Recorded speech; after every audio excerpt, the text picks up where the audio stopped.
long as Charles is kept out of the way and no one sees him in a week, it'll all be done. That phone never stops ringing. I'll refer them to me. I'll handle it. Are you handling Julian Shepherd? Just ignore him. No, he's making trouble, George. I don't want anything to go wrong. All right. I'll see to it.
You'd better come in.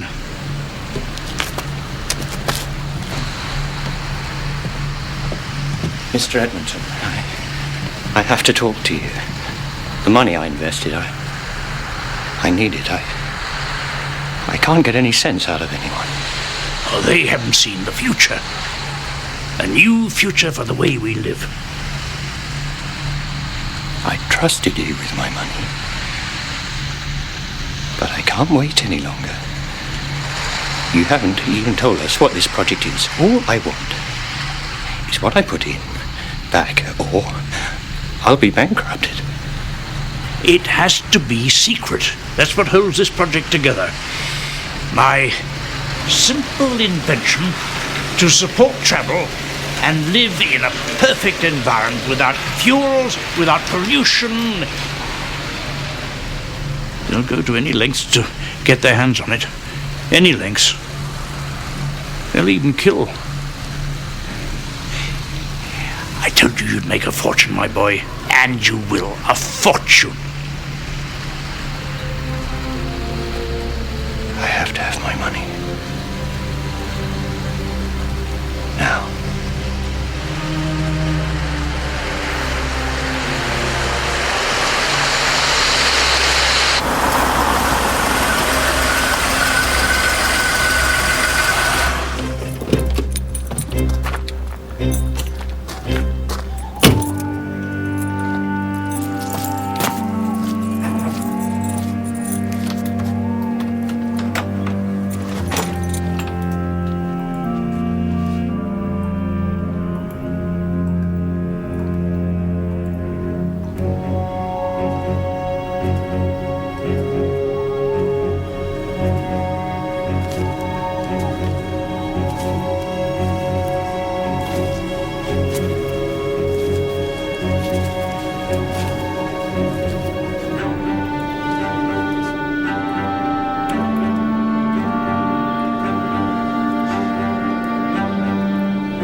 You're early, Miss McPherson. I'm sorry, Mr. Pilger, really, but I do need some sausages.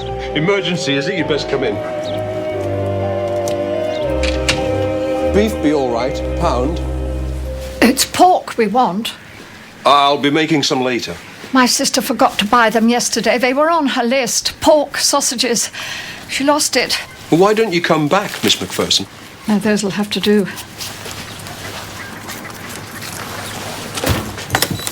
$2.40? I'll put the porkers aside for you. There you are, Miss Mc...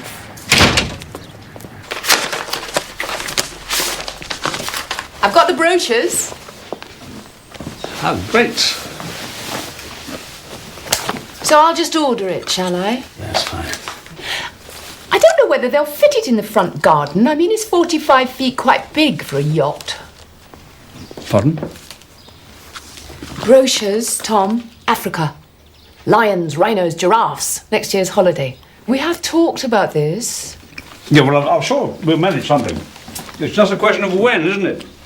It's a wonderful idea in principle. I want to do this, Tom. And Cully can get us a very good deal. Well, we will. I'm just going now. I could go on my own. I might not come back. I always had a crush on that man from Daktari. Well, he'd be drawing his pension by now.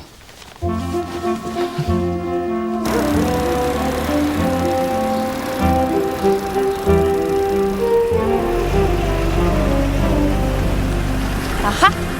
I'm glad I caught you. You can have a look at these at work. What about crime? It won't go away, Dad. Didn't realise that working for a travel agent was a conspiracy. More of a happy coincidence. Thank you.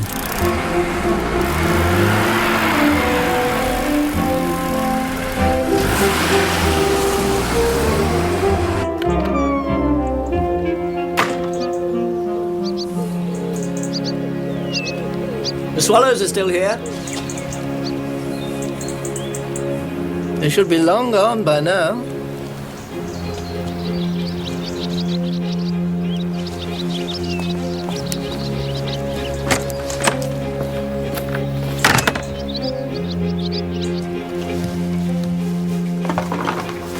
Good, he was open. He didn't have pork, Jane.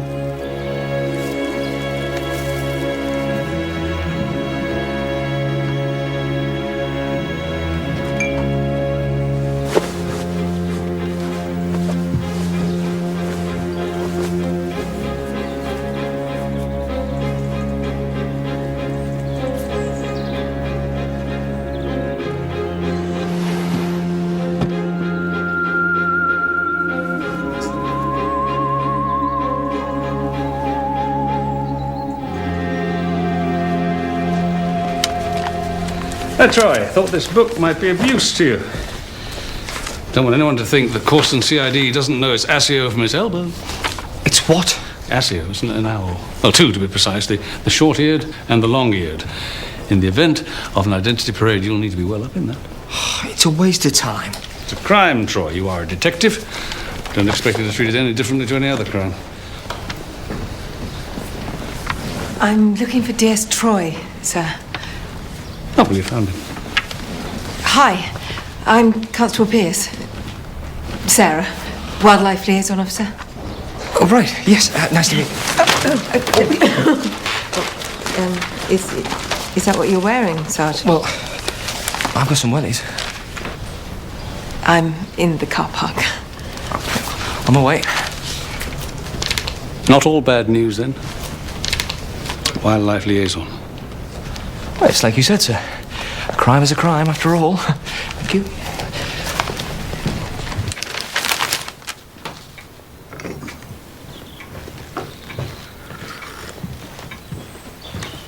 Smells good, Jane. I'm ready for it.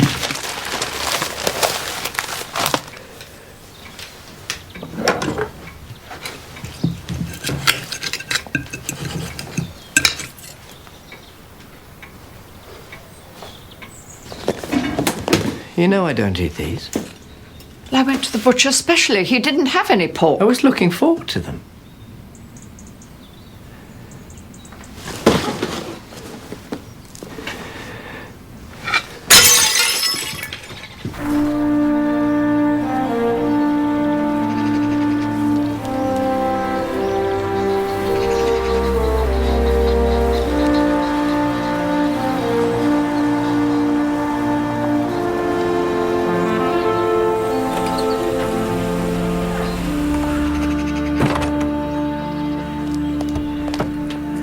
Hi. How is he? I don't know what they use in those sedatives, Naomi. But I wouldn't rush to buy shares in the drug company. He was high as a kite again for most of the night. But he can only take so much. Well, I can't control him when he's like that. I'll up the dose then. Just get it right, sis, okay? I know what I'm doing, but you might remember whose benefit this is all really for.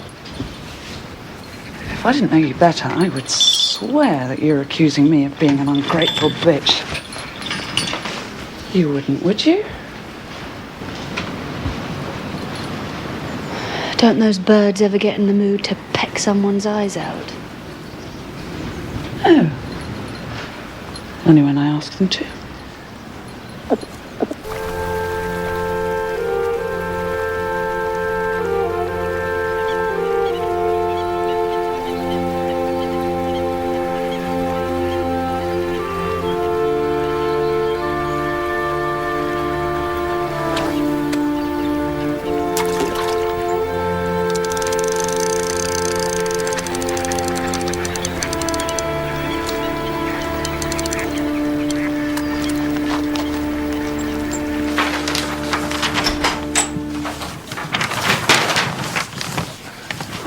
I brought your medicine up, Mr. Remington.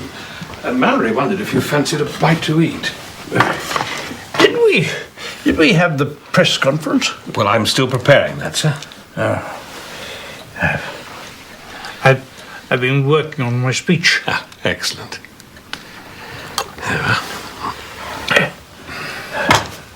There was a man in here the other day. I knew him from. He came in through the window. It's locked now. I don't want any journalists getting hold of the story until we're ready. I should be at a meeting. People from the city. Are they here? It's very important. They're going to invest millions. Now, they're downstairs. I shall make sure that everything's running smoothly. What about the conference room? Has that been swept again for bugs? Have we got good people in? The best. Thank you. Well, you can... Can't just... Little rest, I think, eh? Now, how about a nice nap? There you are.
City Angel, sir. Morning.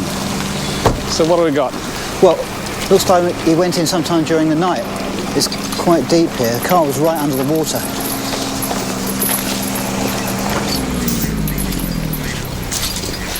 Do you know the man? Julian Shepherd. Local. Lived up the road about a mile away. I thought better call CID. You see, there's no tyre marks. No sign of a skid. He didn't try to brake. Very observant of you, Constable.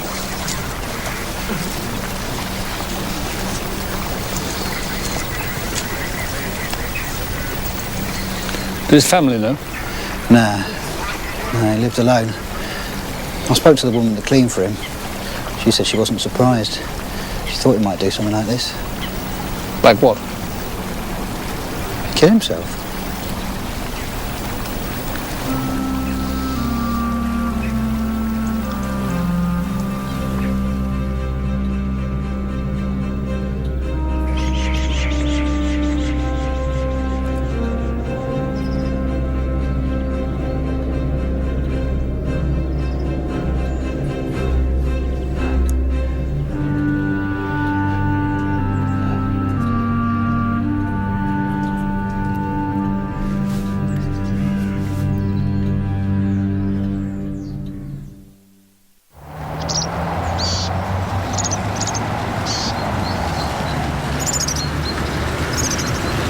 They're all here to see the Serings. How many are there? Just a pair. How do they know where they are? They don't. There's a chance they could see them, but they might not, and the birds could just go. But it's worth standing there all day on the off chance. They've been around here for a few weeks. If they do winter here, it's possible they could breed in the spring. It would be a first.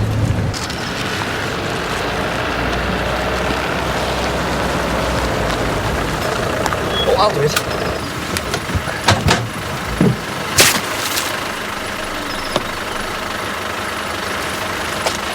Time for the big start. I should have said, sorry.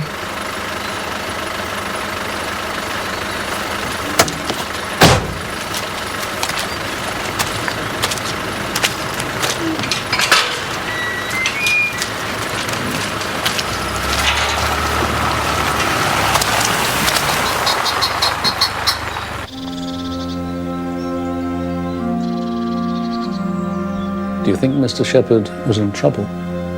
I know he was. What kind of trouble? All sorts. His wife leaving, not seeing his children, the business, the house. But it all came down to one thing in the end. Money. The business being? Books. Buying and selling. He had a shop in Oxford up until 2 years ago. I suppose he made some bad decisions. I don't know.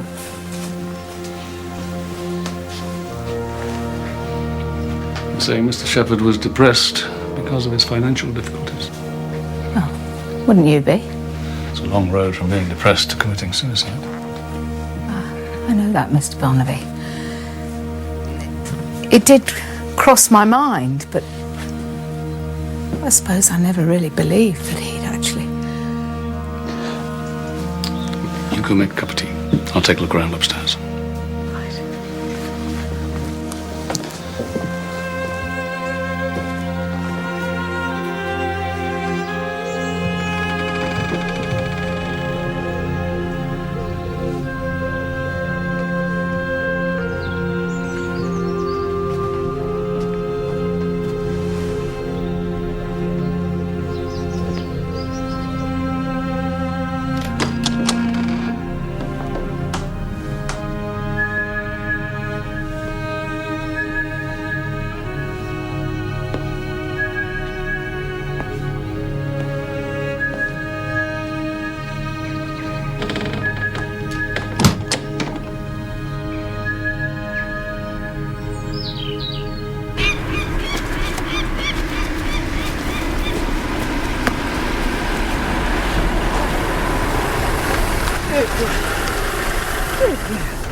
Mrs. Edmonton, Yes, can I help you? Good morning to you. I'm Detective Chief Inspector Barnaby from Causton CID. I'm making a few inquiries about the death of a neighbour of yours, Mr. Julian Shepherd. Oh, yes, I heard about the accident. It's terrible, terrible. You wonder why these things happen. Did you know Mr. Shepherd? Well, not well. None of us greatly into popping round to borrow a cup of sugar. Yes, you see, apparently he phoned here several times yesterday. There was something he wanted to talk to your husband about. Did he actually come here? Well, I certainly didn't see him. Is Mr. Edmonton in? No, Charles is away at the moment. Would you know what he wanted to talk to your husband about? No, no idea. I have absolutely no interest in my husband's business affairs. You'd have to talk to the Major. Major who? Major George Hamilton. And where would I find him? He lives in the village. That is beautiful. Beautiful is not a big enough word. It's like saying the sea's wet. Come on.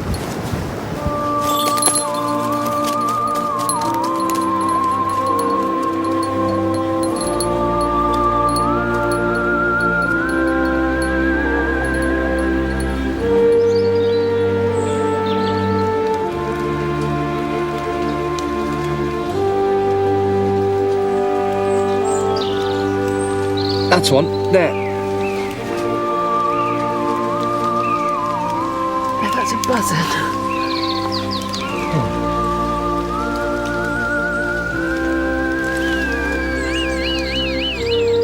What about that one? Definite. No, that's a red kite.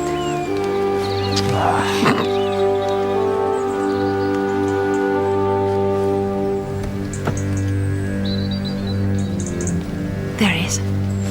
Where? No, not the bird, our friend Moorcroft. By the Toyota. Very serious egg dealer. I've been watching him for some time. The Eggman.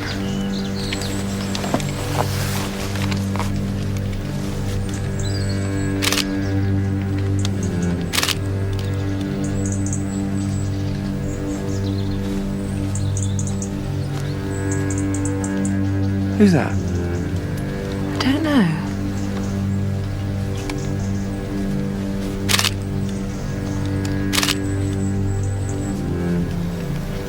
It could be just a twitch of Moorcroft's pumping for information, or it could be another dealer or a buyer, a collector.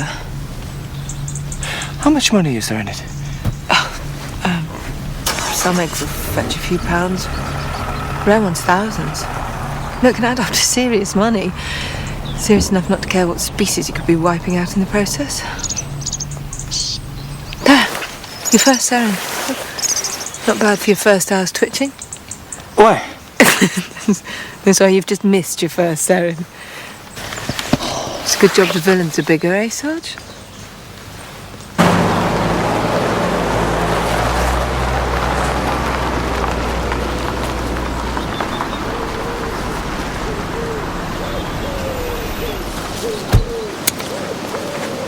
Good morning. Looking for Major Hamilton.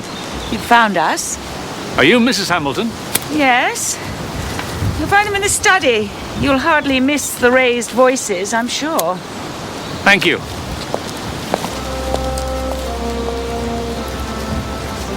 What was he on about? He said something was wrong. I put a lot of money into this thing. Did you refuse to give him his capital back, Major? Because that's what Shepherd told. That's quite untrue, I'm sure. Well, assurance is what we need. I haven't seen Charles Edmonton in over a month.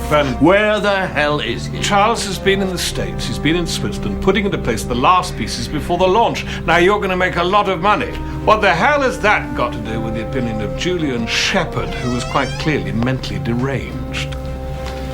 Major Hamilton? Yes? Your wife said I'd find you here. I'm Detective Chief Inspector Barnaby.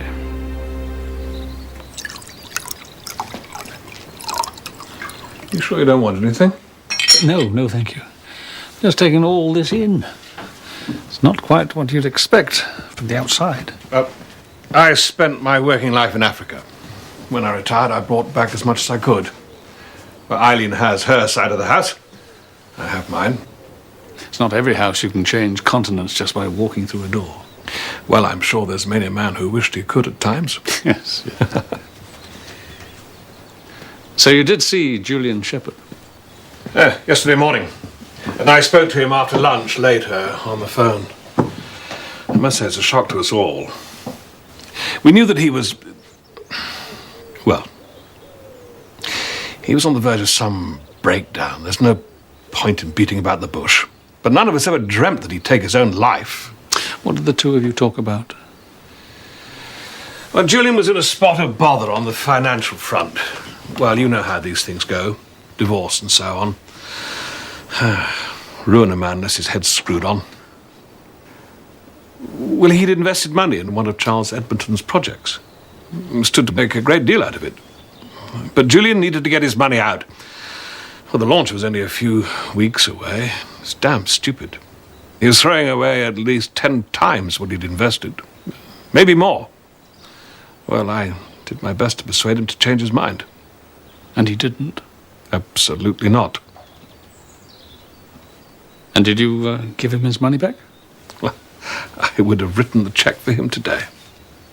I don't know what to do. I presume he has executors. Well, it'll be up to them when all this is sorted out. Terrible business. We're all very upset.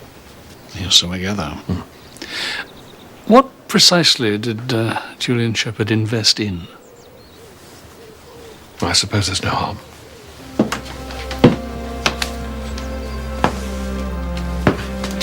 Basically, it was a fuel-free transport system.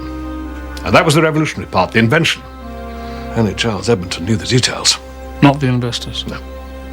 That was very trusting of them. Well, he'd made several fortunes in his lifetime, and not just for himself, but for those who had the vision to back him. Thank you, Major. Pleasure.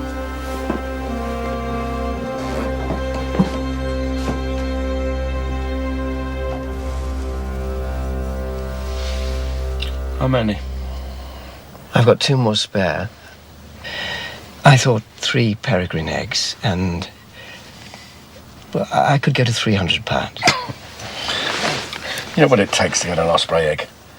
The nesting sites are all secret. Watched night and day. 300 quid, come on. Once I get an osprey, I've completed all the British Pandriana diet. Achipitra it's taken me 20 years.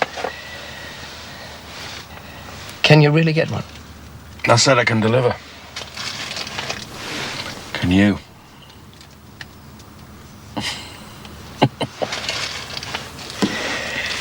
Eddie, old son, we can sort something out. This woman up at the hall... Mrs. Edmonton? She's breeding, you told me, right? Peregrines, Merlins, Goshawks... I don't know exactly. Oh, come on, Eddie, you told me you could get in there. You said you'd been in there. To see, that's all. Well, didn't you take an egg? Once.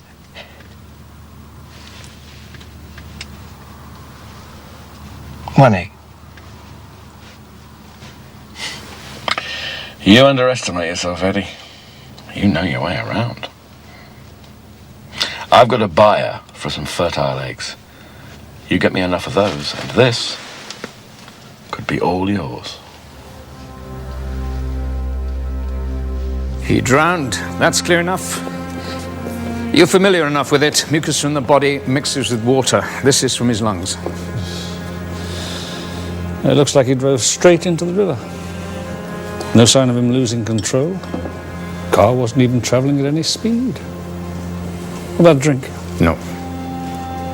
So suicide, it could be right. I can tell you what he had for dinner. I could tell you he wasn't in the habit of rinsing his hair properly, but I can't tell you what he was thinking. No.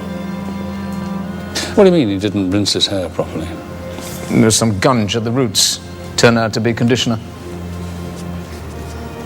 So when did he wash his hair then? Yesterday morning? Later? When? I guess later. Tom, there's nothing very suspicious about a man who doesn't wash his hair properly. No, but there's something rather odd about a man who washes his hair just before killing himself.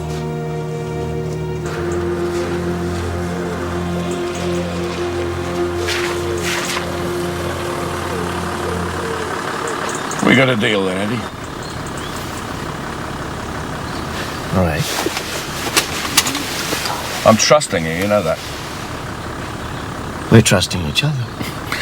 No, Eddie, old son, what I mean is, you know more about what I do than makes me comfortable. I'm not going to say anything. No, you're not. We're working together on this.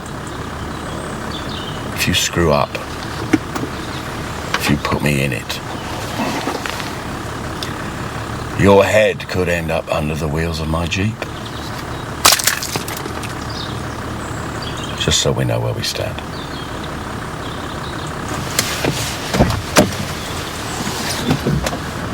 I'll see you tonight then.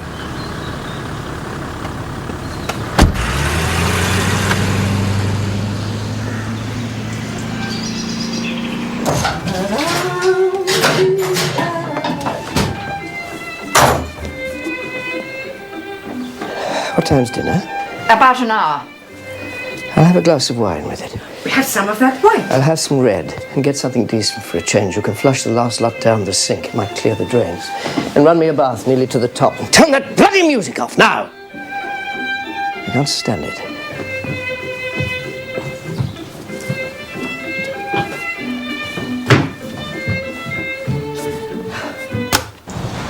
Good night.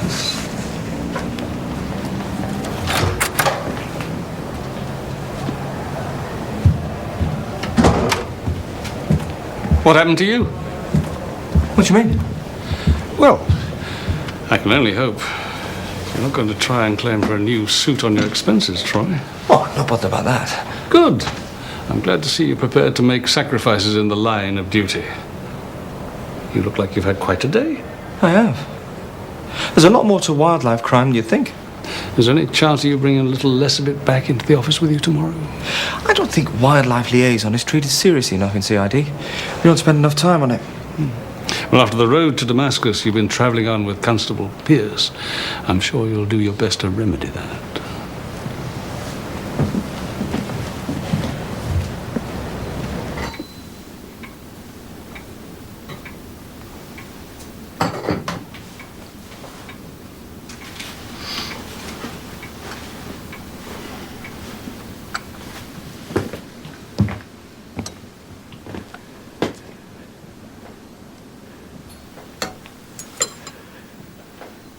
Very nice. I enjoyed it. I got the pork sausages. The butcher made them this afternoon. I don't fancy them tomorrow. I'll have mushroom omelette, I think. Well, that'll be fine. I'm a little short of cash this evening and I need to go out. We haven't been to the post office today, Mr. Darwin. Oh, that sounds like a fib to me, Jane. You shouldn't, you know. She shouldn't fib, should she?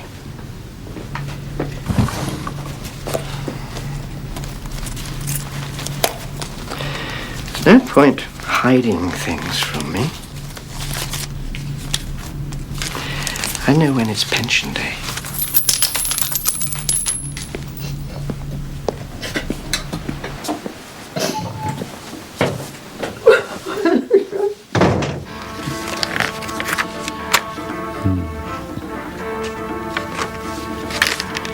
Look at that. They're guaranteed to get you that close to a lion, do they? I'm not sure if I consider that a threat or a promise. I don't suppose they walk straight up to you, Tom. Oh, that's something. The trouble is, I've already been to Africa. No, you haven't. Yes, I have. Only today. Major Hamilton in Midsomer Magna, he still lives in Africa. And it's not at all like your brochures here. It's less of your luxury lodges or your heart of darkness. Don't be so silly. I'm going to have a bath. Now, you read the brochure, and in return I'll clean up the mess you left in the bathroom without even mentioning it. Almost without mentioning it. I always clean up.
He'll want his hot milk.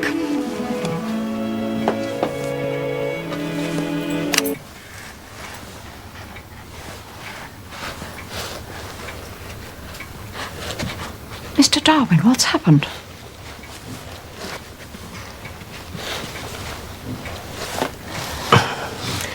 An accident. Just an accident.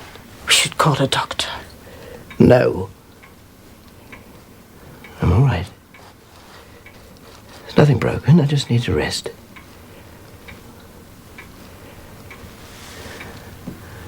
I'm going to bed.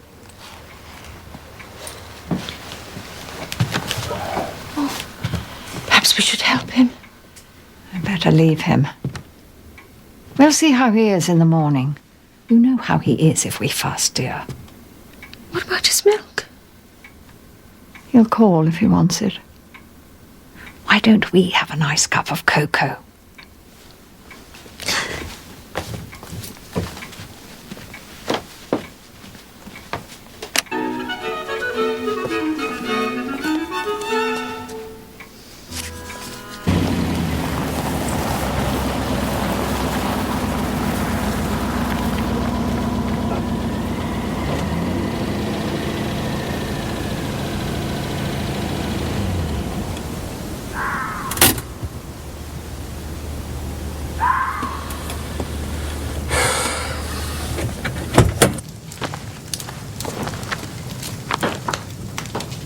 Oh, there you are. I see the years have not diminished your powers of observation. Is it all right? Well, all right isn't quite the phrase that first springs to mind, but it's under control. Well, that's all that matters, really. We haven't done all this for nothing. So it's we now.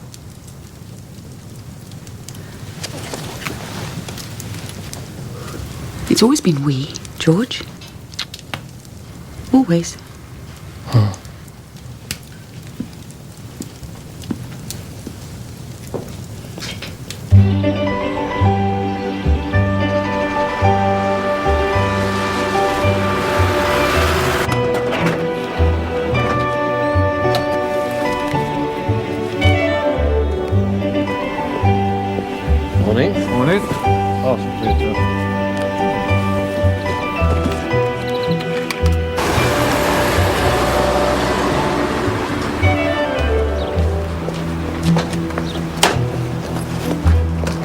Troy. Oh, that's better. You need to have something practical for this sort of thing. Yeah, well, there's only so many suits a man can go through in a week. Sadly, I'm going to have to drag you away from your rural liaison. What, now? But I think we could really be onto something here, sir. Constable Pierce, you have to manage on your own. I know a dead body is poor recompense for the call of the wild.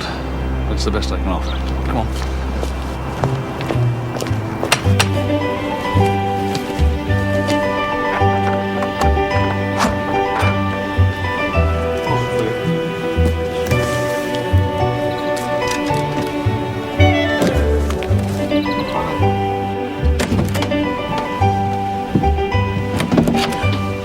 Mr. Darwin might like some of these. They're so pretty. And if he's not feeling very well... I think he'd rather be left on his own just now. You know how he is. Maybe we'll take them up later. I'll put them in some water.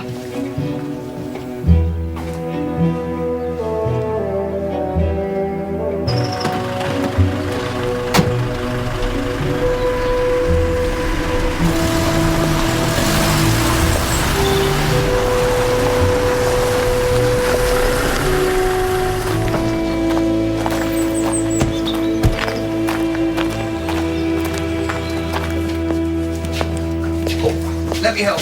Oh, thanks. Where'd you want it? Through there.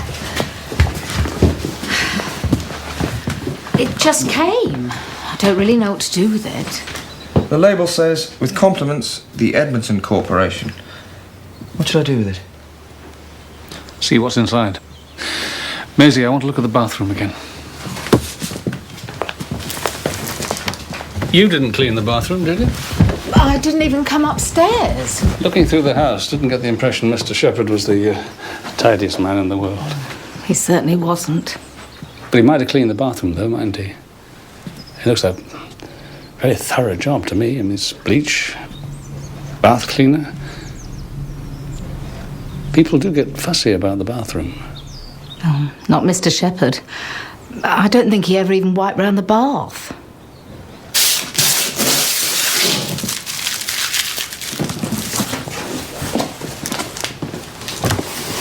What is it?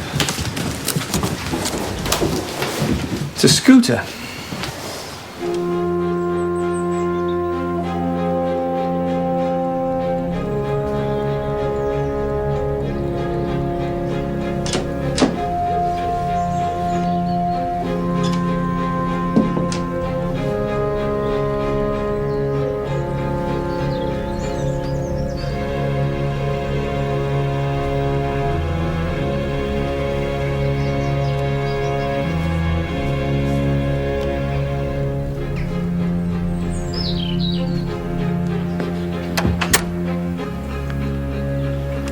The coffee's there, dear.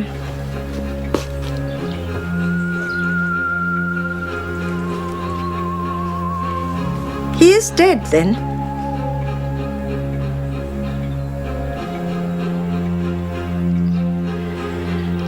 I suppose we ought to ask Dr. Robert Shaw to come and see him now.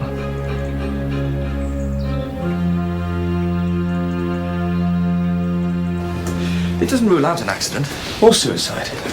There's no evidence. Well, not yet, there isn't. And no motive. But there are reasons why he might have killed himself. He was depressed. He had family troubles, money troubles. The usual old stuff. I see your encounter with nature red in tooth and claw hasn't made you more sensitive to the human condition, Troy. But in this case, I don't believe that the usual old stuff will do. Either there was something we don't know about that pushed him over the edge. Or someone killed him. I need to know more. Chief Inspector Barnaby? Yeah? James Robert Shaw, GP. Constable Angel said I'd find you here. I've got a rather puzzling death. I would guess the cause of death will turn out to be internal bleeding. How long's he been dead? Give or take 4 or 5 hours. What are we talking about with the bruising? Some kind of accident? Was he attacked? Oh, that's for a pathologist. All I can say is that whatever did happen to him, it almost certainly resulted in his death. I'll leave you to it. Yes, thank you, Doctor. So, what have you got, sir? Don't know. We're going to need a post-mortem. You'd better get a key for this room. May need forensics in. His name is Edward Darwin, clerk to the council. I know him. I didn't know his name. I saw him with a man Sarah's got under surveillance.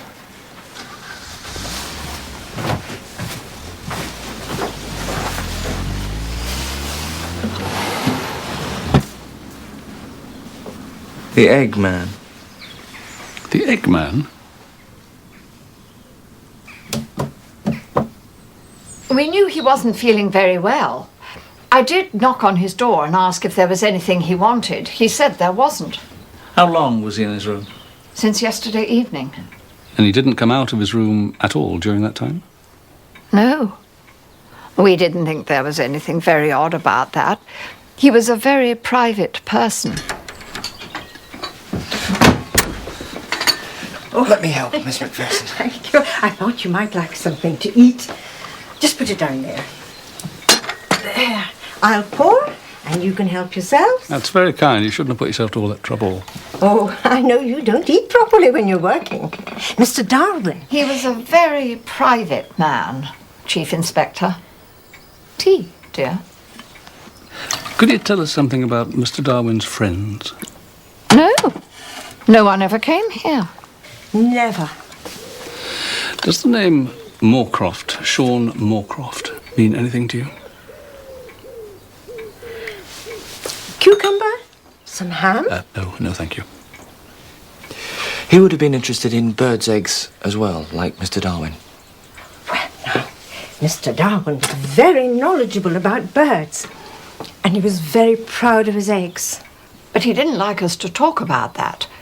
He said his collection was very valuable. I'm afraid it was also very illegal, Miss Macpherson.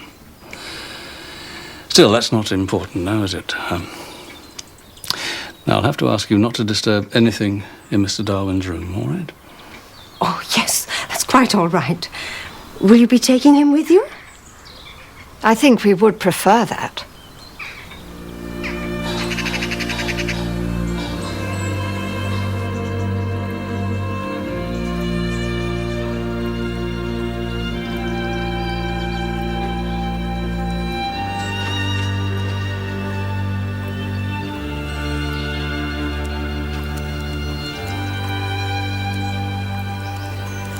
It may do no harm to make some attempt to behave a little more like the grieving widow, sis. I've done my grieving, Naomi. Alzheimer's took Charles's spirit away from his body a long time before he died. And what was left had very little to do with the man that I married. Except financially. I don't know why you've always had a problem with the fact I didn't only marry Charles for his money.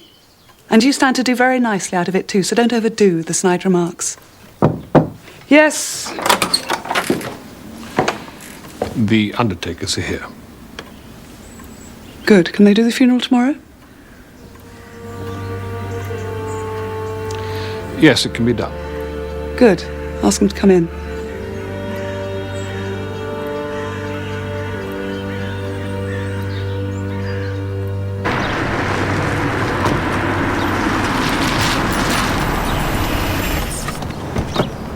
Morning, Sarge. Oh, you're here. Great. Have you got the info on Moorcroft? Yes, 2 addresses. A farm near Reading and his girlfriend's flat in Staines. He spends his time between the two. But I spoke to Berkshire and the Toyota's at his now, so I guess he's there. They could pull him in any time.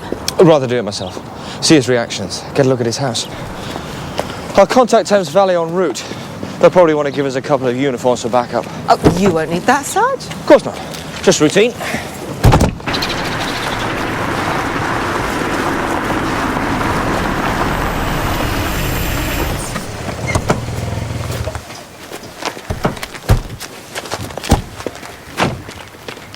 What's he like on violence? Depends what he's had to drink. He's well up for some aggro with a skinful, but sober. Discretion is the better part. Bit early for the pub. Doesn't look like he's up yet. What's around the back? Just open fields. You do the front. You come with me.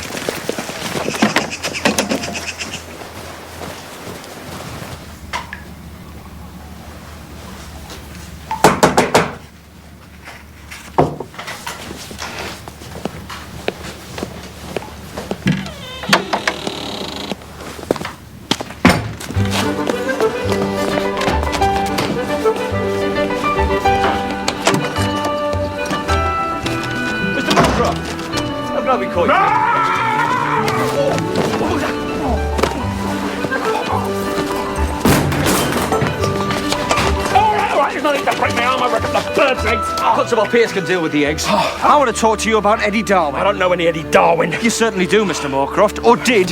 In fact, you were one of the last people to see Mr. Darwin alive.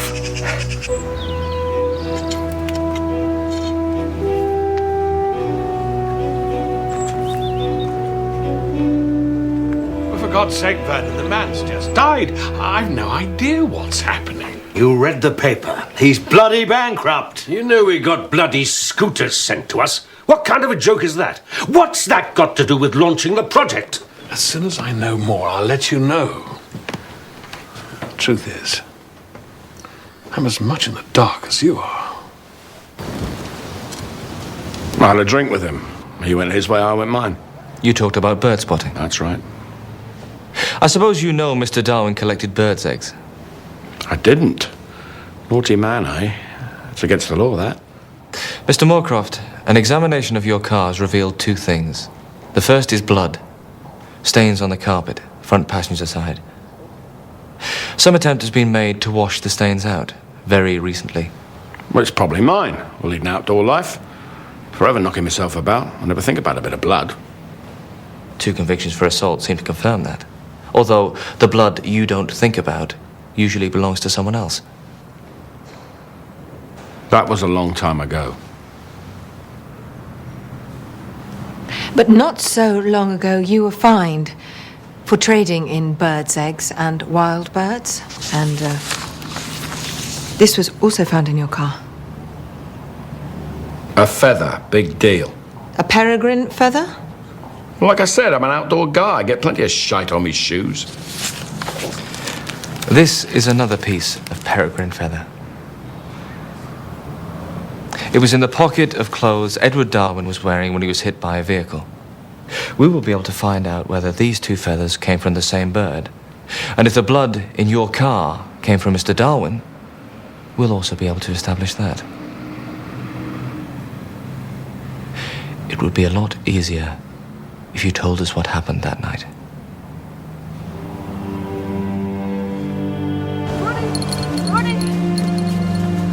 Good girl. Hello? Oh, good. Is it all finished? It's all done. Yes. Last one went through. You're home and dry. Good. Good girl. The deal was Darwin would steal fertile eggs. Moorcroft had a buyer. If he got enough, he'd get this osprey egg. But he was definitely up at the hall last night. Moorcroft met him in the pub, then dropped him by the wall round the estate. They met in the pub car park an hour later. And the eggs? No, Darwin said something spooked him. He didn't get near the birds. Moorcroft dropped him back at the Macphersons'. What sort of state was he in? He told Moorcroft he'd fallen off the wall. He'd torn his clothes, hurt himself, he just wanted to get home. That's what Moorcroft said. Do you believe him? Yeah, Moorcroft's scared rigid at the moment. Whatever happened to Eddie Darwin, he's telling what he knows. Good girl. Good girl. Come on, Brody. Come on, Brody. Come on, Brody. Good girl.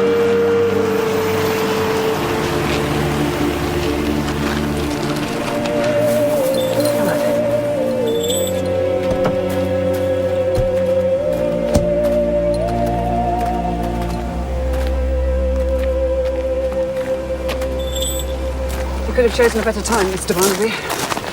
I'd normally take any attempt to steal eggs very seriously indeed, but with my husband's funeral to organise, it isn't exactly at the top of my list of priorities. I won't intrude on your time more than necessary. I'm very sorry to hear about your husband.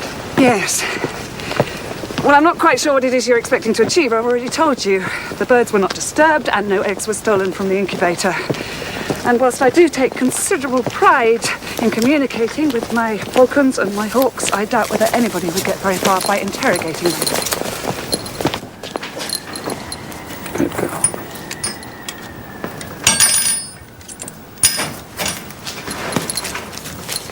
Good, right. So there are the birds. Mrs. Edmonton, I have good reason to believe that Eddie Darwin was in this building the night he was involved in a road accident, a hit and run. That accident resulted in his death, and I want to find out where he was and what he was doing. Well, not only do my birds not talk, but none of them, as far as I know, has a driving licence. So, if you will excuse me, I have a lot of things to be getting on with. Thank you. If Eddie Darwin did get in here, why didn't he take any eggs? Mrs. Edmonton flies these birds all over the estate. He could have picked the feather up anywhere. He lost his bottle. Never did get in here.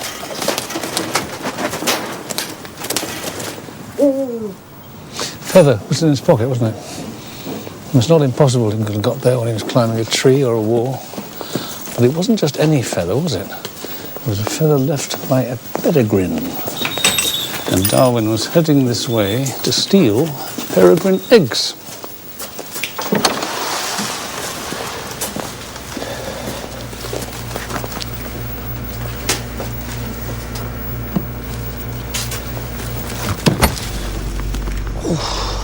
Not a sport for vegetarians.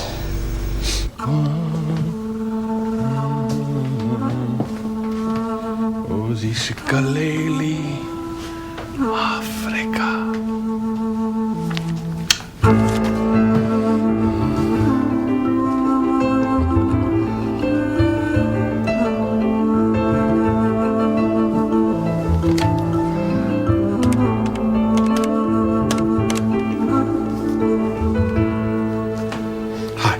How's it going?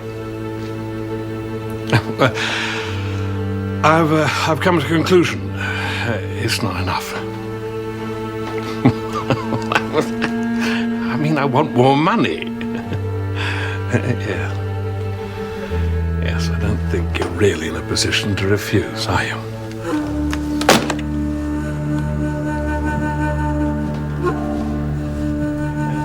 Così si kaleli Afrika Malupakan Jesu Ponduayo Iswa imidanda Zoyetu Così si kalela Così si kalela.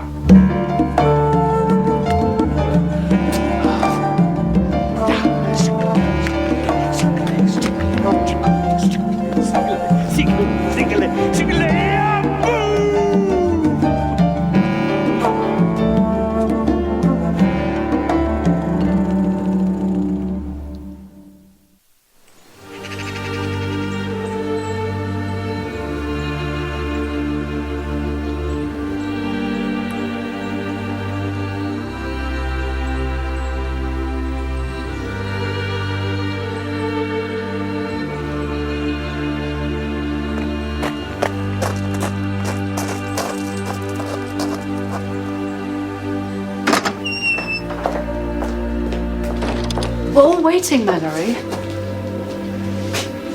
When somebody dies, somebody the birds had respect for, it's important to tell them. I think they probably know. Death matters to them like life.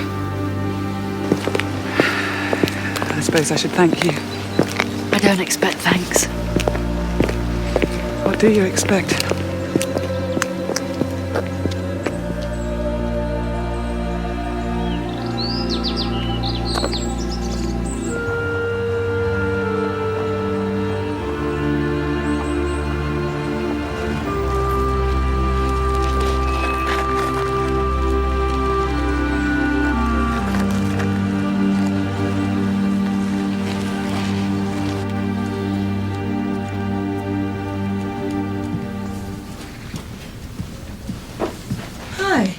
Yeah. Is this all right? I mean, have forensics finished? No, I thought I'd come in here, destroy all the evidence and generally get in everyone's way. You spoke to the boss? Yeah. And look at this. Mr. Darwin was a very meticulous man. Details of every egg he bought, every egg he sold. Addresses of the dealers. I think if we put this together with what I'm holding over Sean Moorcroft... The Osprey egg? Oh, you can help me threaten more than that, can't you? Obstructing the police, that sort of thing?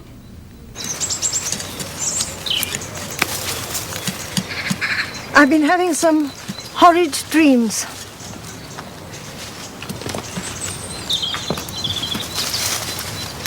They'll go away. It'll soon be over. No, it won't, Eleanor. We've been very bad.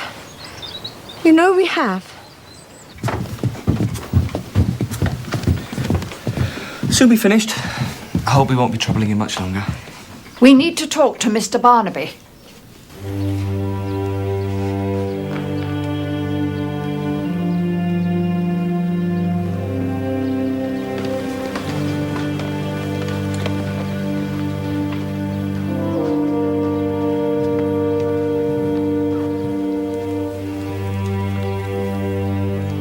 I am the resurrection and the life, saith the Lord. He that believeth in me, though he were dead, yet shall he live. And whosoever liveth and believeth in me shall never die.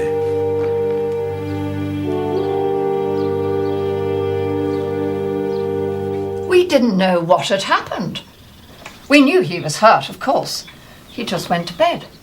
I didn't like to interfere. Mr. Darwin never liked us to interfere. He'd shout at us. Is that why you didn't call for a doctor? Well, he told us not to, you see. That was my decision, Mr. Barnaby. Jane didn't have anything to do with it. Don't say that, Eleanor. Weren't you concerned? Not at first. A little later on. I went in to see him.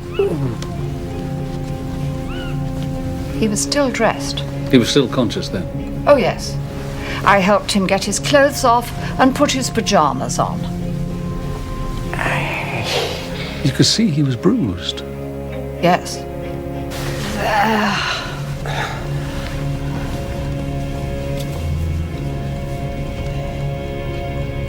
Good night, Mr. Darwin.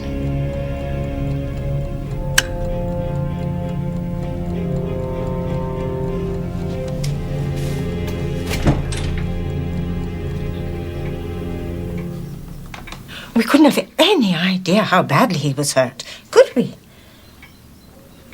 He became delirious, saying the strangest things. Could you make out anything he was saying? Somewhere he was. A place he'd run away from. It frightened him. No, it was the body that frightened him, the one in the freezer. Oh, I think you'd popped out, dear. It was where the birds were. The birds were flying, and there was a freezer. That's what he said. And there was a man in it. It was all nonsense. This all keeps coming back to Casement Hall, doesn't it? There's birds' eggs and nest eggs, and now there's a cuckoo in the freezer, a dead body.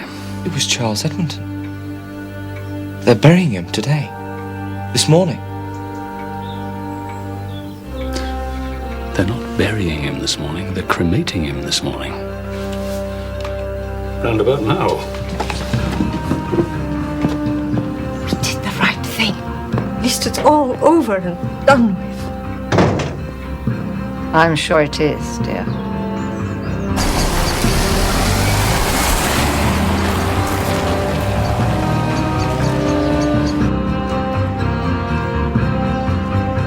In sure and certain hope of the resurrection to eternal life through our Lord Jesus Christ,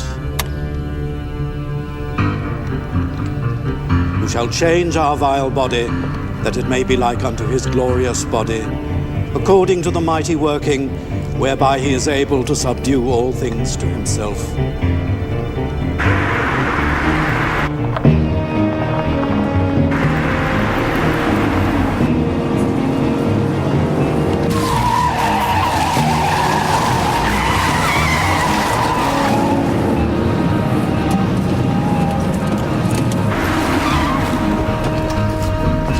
I heard a voice from heaven saying unto me, Stop this now!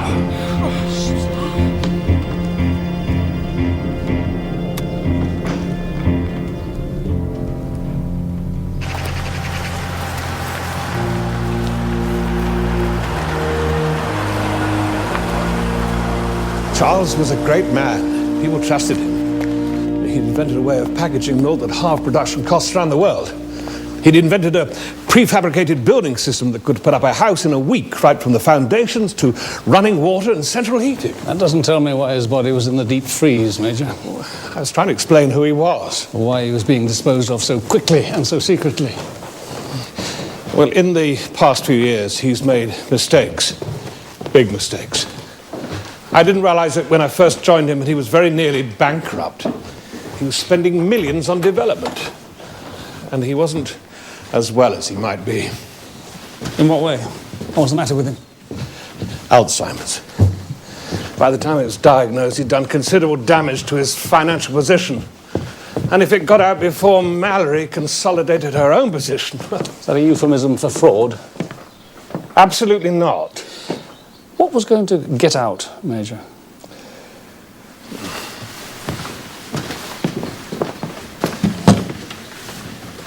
A scooter. Seen one of those before. Well, this was the project that he'd been working on for years. The great secret. Charles Edmonton invented a scooter. Well, basically.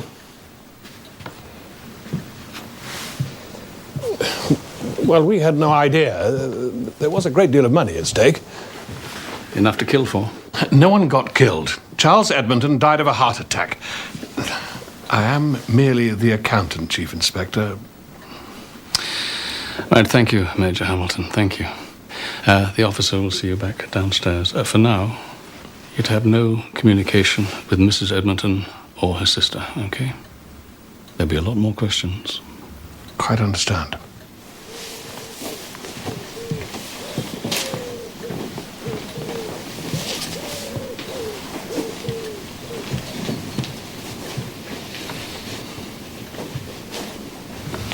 Another one? Yeah.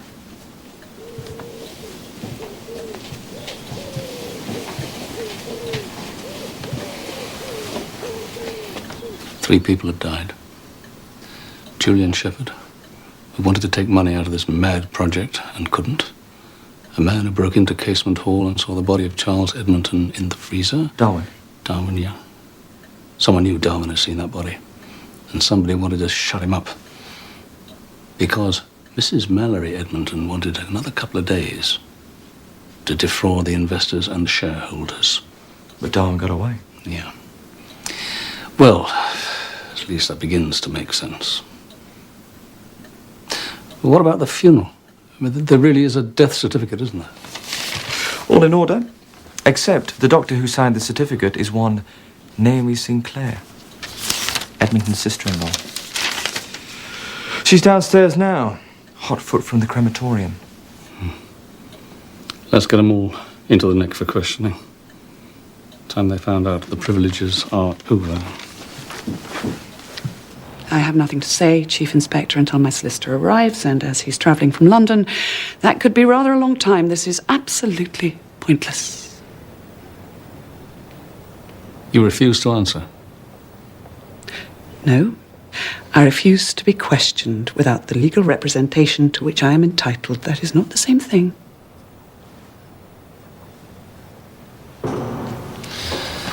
Troy, would you take Mrs. Edmonton down to the custody sergeant? I'm sure you can find a cell for her. Well, I really don't need to be locked up, Mr. Barnaby, but whatever you wish. I don't know what crime you're intending to charge me with, but I do assure you a police cell isn't going to intimidate me. It's got nothing to do with intimidation. You are a suspect in a murder investigation. Oh, I see. Oh, I see. You think I murdered Charles. Well, yes, I can see why some fairly stupid policeman might have leapt to that conclusion, but, you know, I'd really credited you with more intelligence. Shall we go?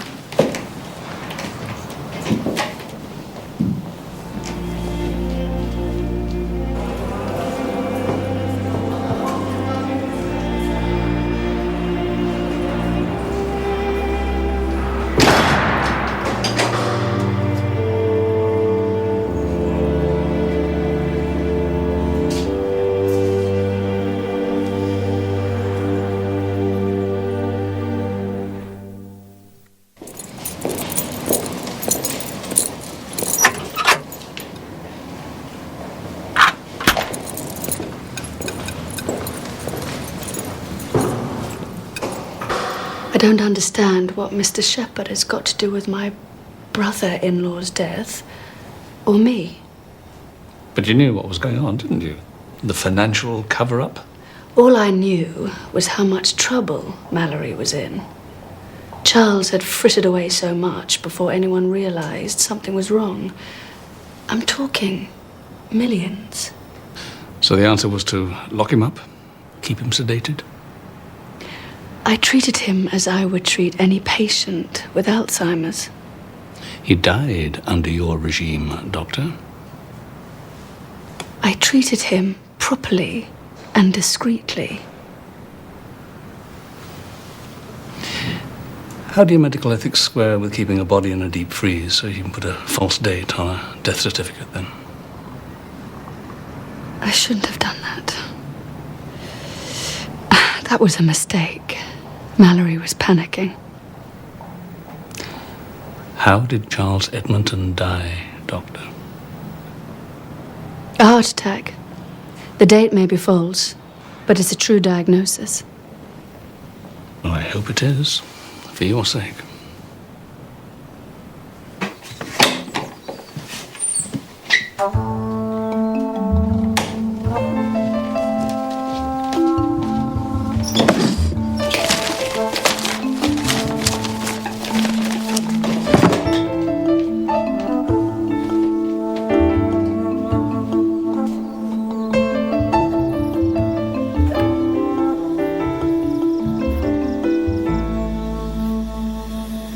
My client has answered all questions which relate to her husband's death and the circumstances surrounding the funeral.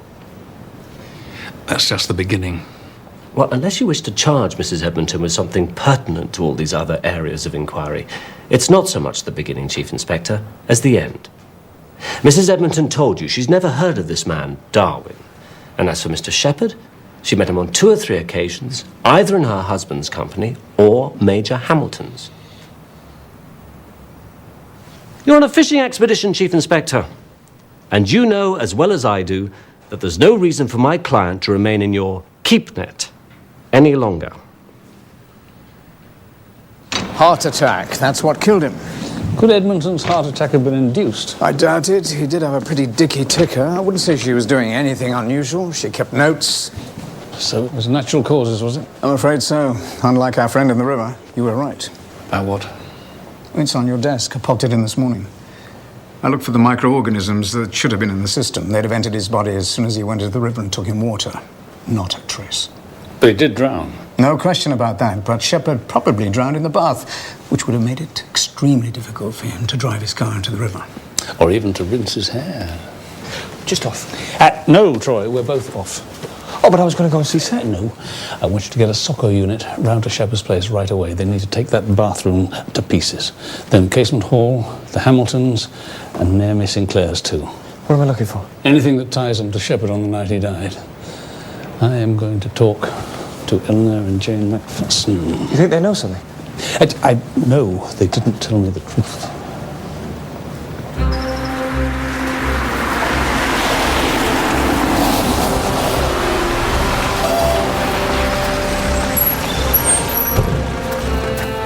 John, get straight upstairs to the bathroom. Take it apart inch by inch. You look downstairs. Those are the 2 account numbers. I just need to find out how much is in each. Yes, the password is Fofognane. P-H-O-P-H-O-N-Y-A-N-E. How much? And when was that transferred to South Africa? I just need to check that the bank here sent the right amount. Thank you so much for your help.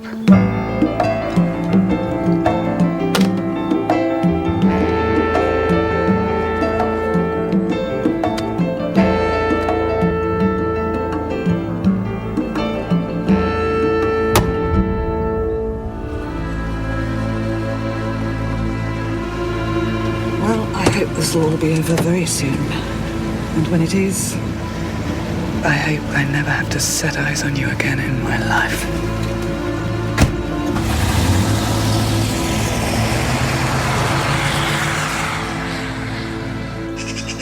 I told myself he'd be all right. I told myself we'd call a doctor if he wasn't better in the morning. We both said that. But I knew I wouldn't, Chief Inspector. What I really thought deep inside was that he would go to sleep quietly and painlessly, and he wouldn't wake up. And our lives would be as they were before he came. We'd be free of him. He took our house, he took our money, he made us his servants. We were terrified of him, you see, but we couldn't say. We were too frightened.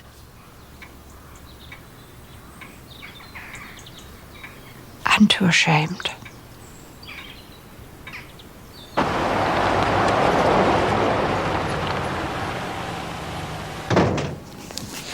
Done. And I hope that's that. A day in a police cell, George. You must be pleased with yourself. Oh, come on now, old girl. I did say the sea might get a bit choppy. Well, we'll weather the storm. They were here too. Police.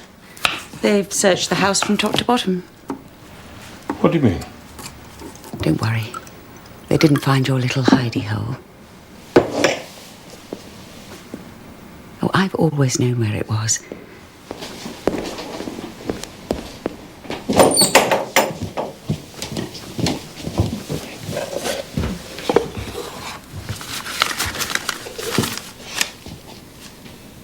A plane ticket to Johannesburg. And that's where most of the money is already. You're going back, aren't you?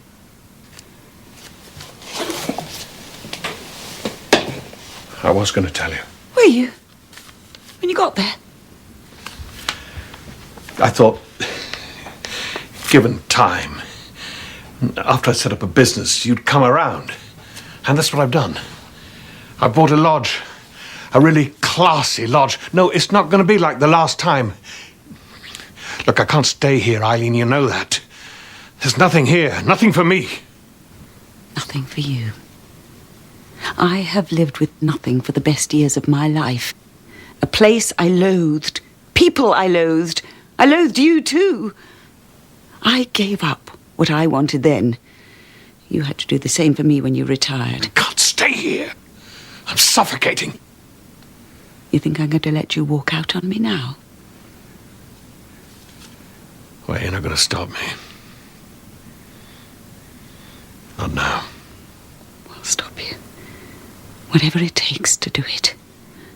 I'll stop you, George.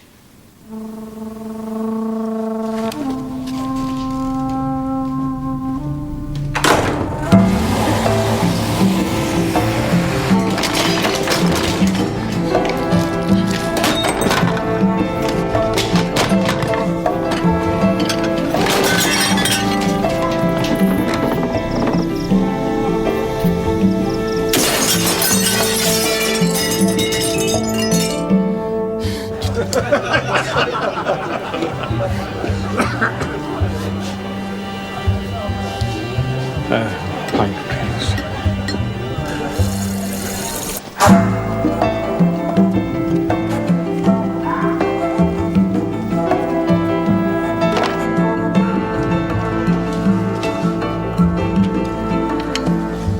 You see that he walked in here. Can't let it's not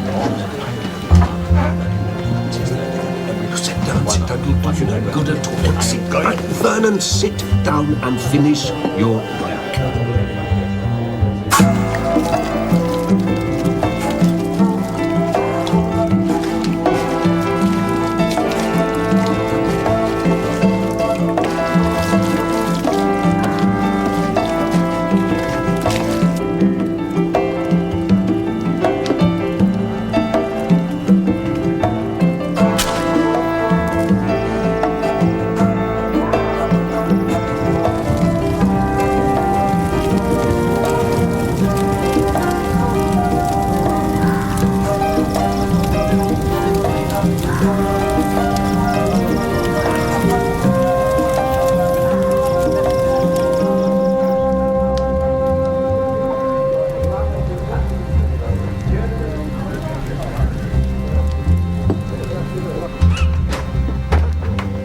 Off already, Major?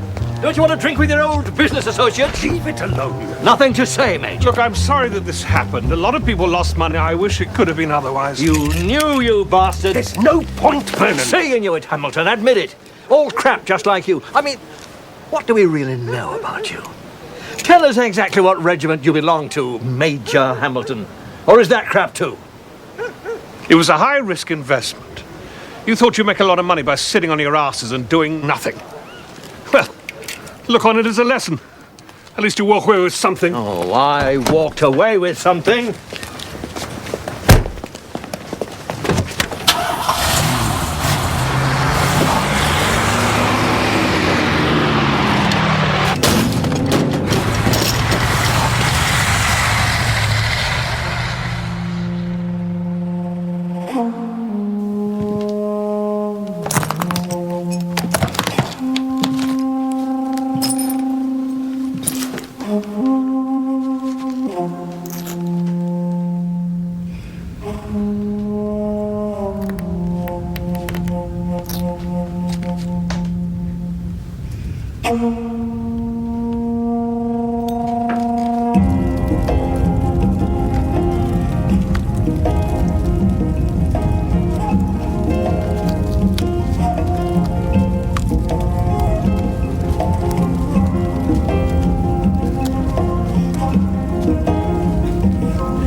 When did you find him?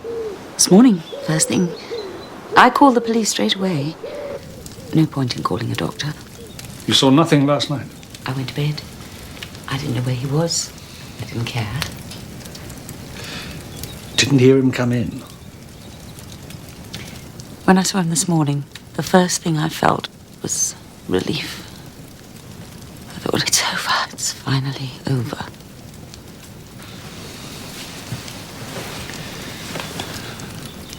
You smashed his belongings. You dragged the contents of his room into the garden. You set fire to the lot of it. You went to bed, you say. Meanwhile, Major Hamilton was killed, and his body thrown onto the fire which you'd just lit. He wasn't a major, you know. He was a sergeant in the Pay Corps. All those years in Africa, that's all he ever was.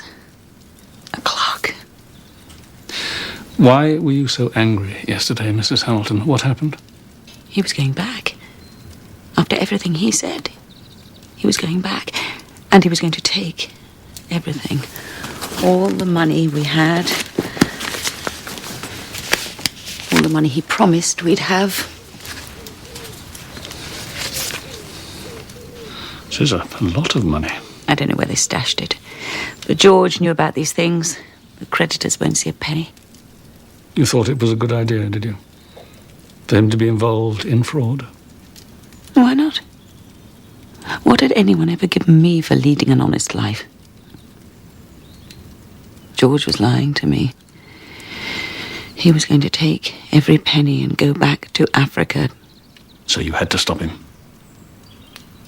I didn't kill him. If I'd had the guts to kill him, I'd have done it years ago. Still, someone stopped him. I can't say I'm sorry.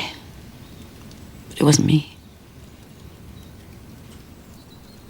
She must have done it. You think Mrs. Edmonton killed him? Mallory? Of course not. She believed George was getting some money out for her, though she was never going to see half of it. No, it was her sister, Dr. Sinclair.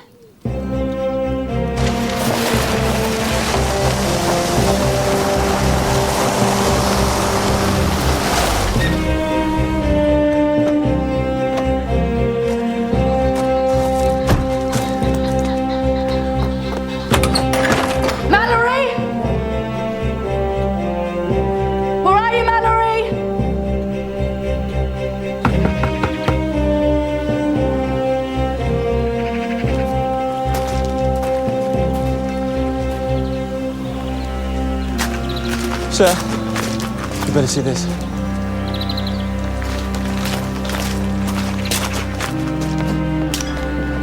We didn't know Naomi had another car.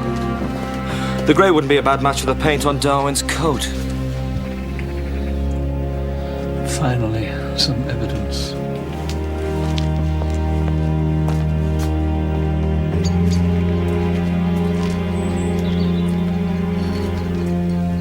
Reason to believe evidence material to a murder investigation is about to be destroyed, sir? No, Troy, just breaking in.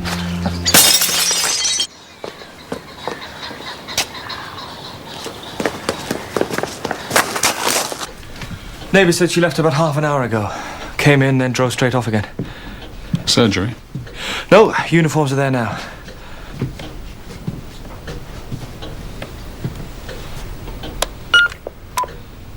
Don't ignore me, Naomi. Naomi! It's George now, isn't it? I pushed it out of my mind before. Julian Shepherd. I mean, I couldn't believe that. But I know, and I have to know, how Charles died. The police will be here, Naomi. And how can I lie about the things that I know?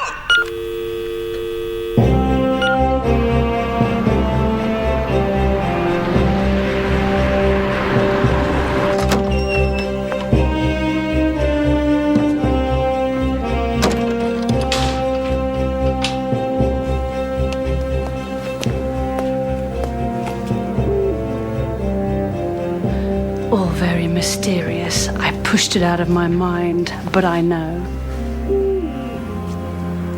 Did you really think that I wouldn't, Naomi? No one can prove anything. I see, now that Major Hamilton is dead, no one can prove anything. I hear that. Do you hear yourself, Naomi? People have died. Major Hamilton, Julian Shepherd, that man who broke in here just to steal some eggs. Oh, I thought you'd approve of that one. All those little chats with the Major when you should have been looking after Charles. You didn't even like the man. I didn't have to. We just wanted more than a few crumbs from your table. Did you kill Charles? Oh, you're not telling me you really cared. You never understood, did you? I wanted to protect the man he'd been, the man I loved. It was never just about money. A pretty speech, Mallory. You could always afford the prettiest thing. Is there anything about my life you don't resent? I don't care about your life. I've got the money to live my own now.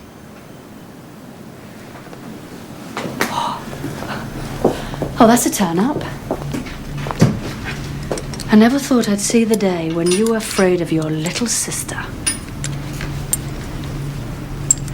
But what I need now is for you to disappear, as well as me. You see, you're going to be the main suspect in several murders. I don't dislike that. And if you're never seen again, everybody will always believe that you got away with it. The murders and the money. Oh, very neat. Sorry, Naomi, I can't do that. You're going to betray your only sister? That's not nice.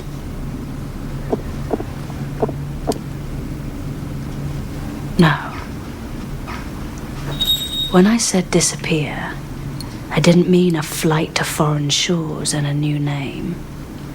It's too late for that. It's the only way now.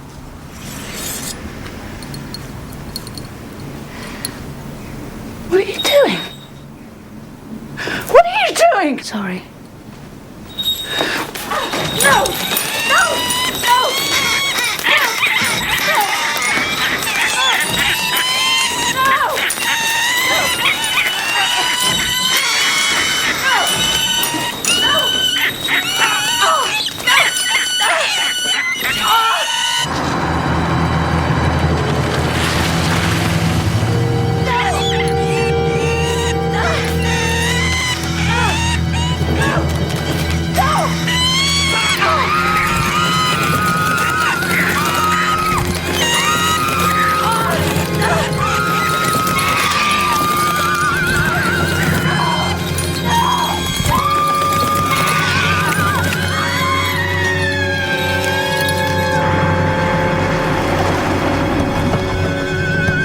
Take the house.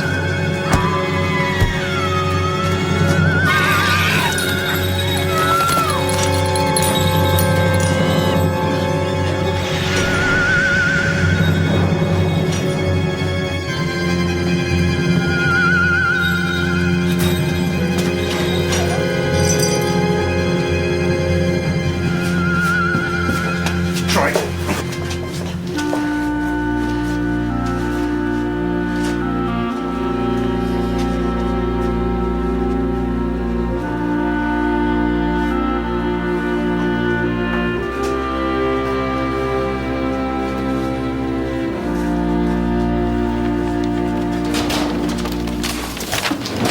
Any news on the car? Oh, yes. Darwin's blood, threads from his clothes, and I got this. Hi, Sarge. Sir. Oh, yeah? I owe you a drink sometime. You know, Moorcroft was so afraid of what he got involved in, he's delivered his whole network. Right, great. Well, I don't know when. I mean, I get off about, but it depends what's happening. Oh, yeah. You can get off about now. Oh, right, cool. Cool? I mean, thank you, sir. Okay. There we go, my lovely. Okay. Okay. Is this an arrest? No, it's not. But I guess you'll have to face a court at some point. Who is my sister? Well, let's just say she's not being as cooperative as you are. No. But however much I help with the money, I'm not going to testify against her. I can't do that. I won't.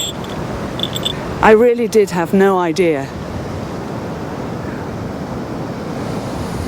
Just going to say goodbye. To the birds?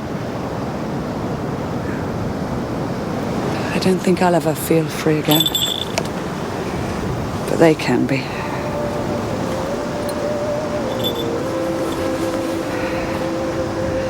I wish that we could all just fly away when the time comes.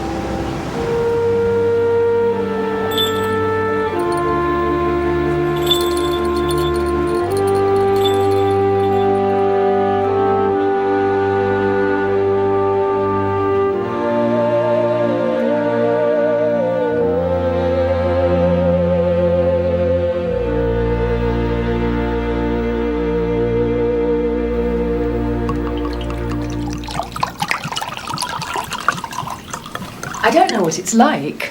I've never even seen it in the supermarket before. I thought it would set the right sort of mood.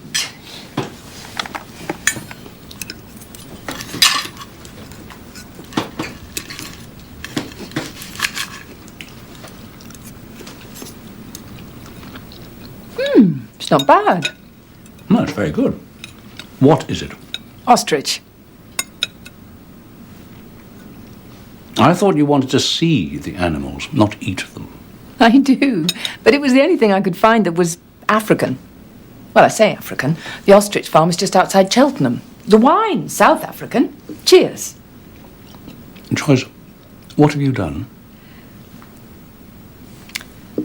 Since you were never going to look seriously at the brochures, I took the dates and Cully did it. We're booked. We're going to Botswana in April. Here's to our holiday. Joyce, looks as these people are sitting on top of an elephant. That's right. It's an elephant-back safari. Won't it be wonderful? Cheers.